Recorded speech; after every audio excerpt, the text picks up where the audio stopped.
The wind came off the Indian Ocean like a blade, cold and salted, and the sea smashed itself white on the black teeth of the Pondoland coast. In the hours before dawn on August 4th, 1782, the British East Indiaman Grosvenor labored in a gale, her masts groaning and her officers peered into a darkness that gave nothing back. Earlier, men on watch had seen low flickers on the western horizon, wavering lights they dismissed as weather. They were grass fires on a headland directly in the ship's path. She had left the war-strained waters of Ceylon weeks earlier and stood homeward bound, her log and dead reckoning telling a reassuring story. The lights on the headland dipped and vanished behind the brow, and the watch let them go, certain the ship still rode far from land.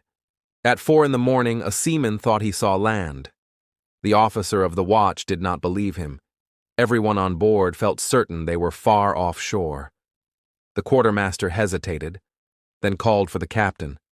John Coxon came up into the wind and tried to club-haul the Grosvenor, swing her head clear before she struck, but the maneuver failed. Moments later, her bottom found rock. The hull shuddered.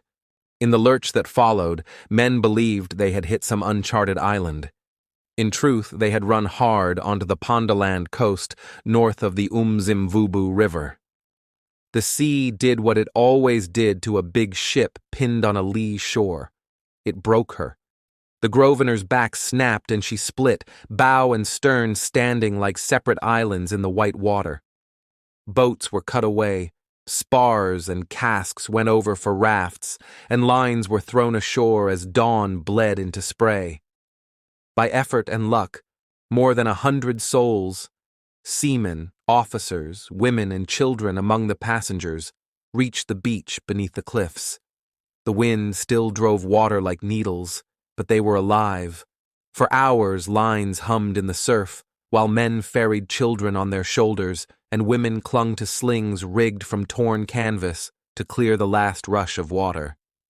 On the sand, the officers took a roll, counted what food and water the surf had spared, and ringed a small fire with wet bodies.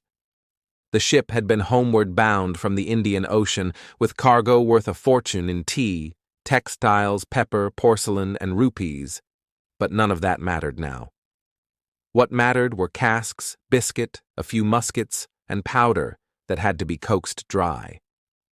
The nearest European settlement lay far to the south in the Dutch Cape Colony.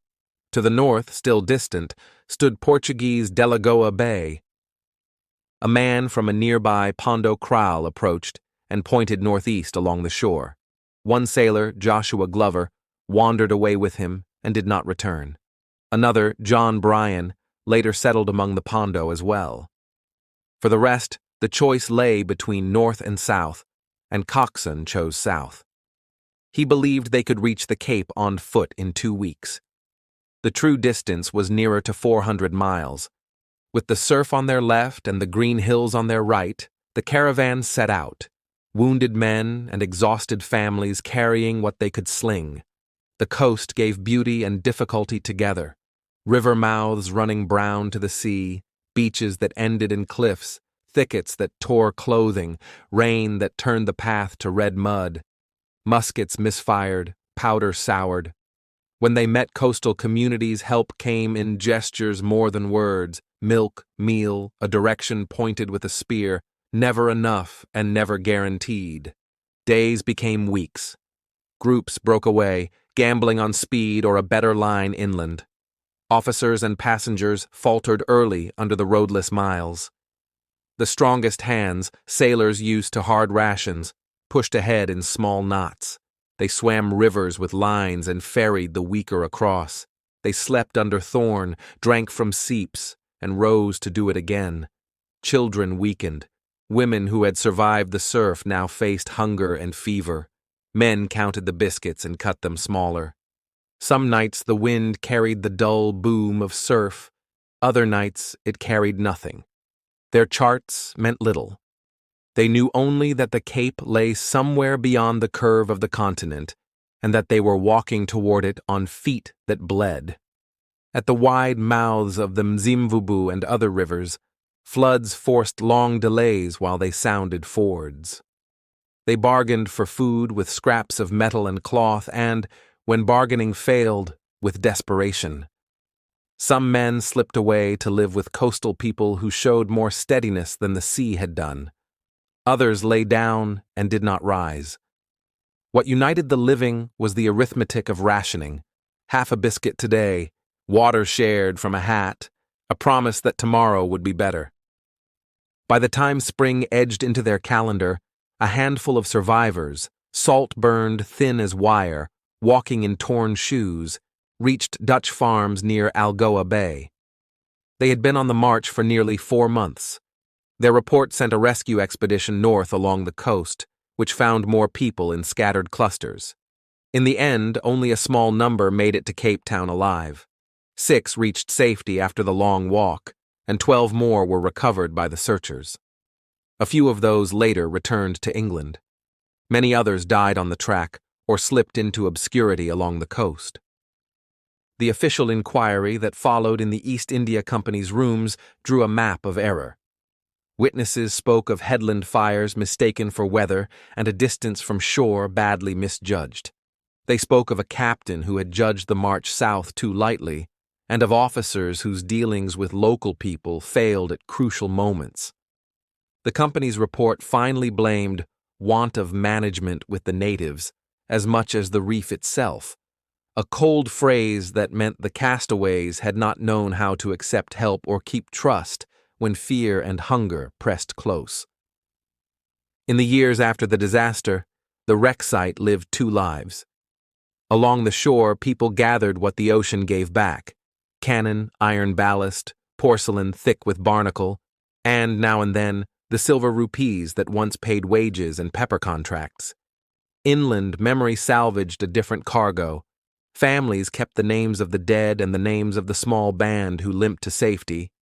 Stories grew around the 2 sailors who chose to stay with the Pondo and were said to have done well. Legends multiplied, and treasure hunters later combed the gullies for proof of fortune, finding more shards than coins. A century later, Captain Sidney Turner tried to cut a harbor near the site and named it Port Grosvenor.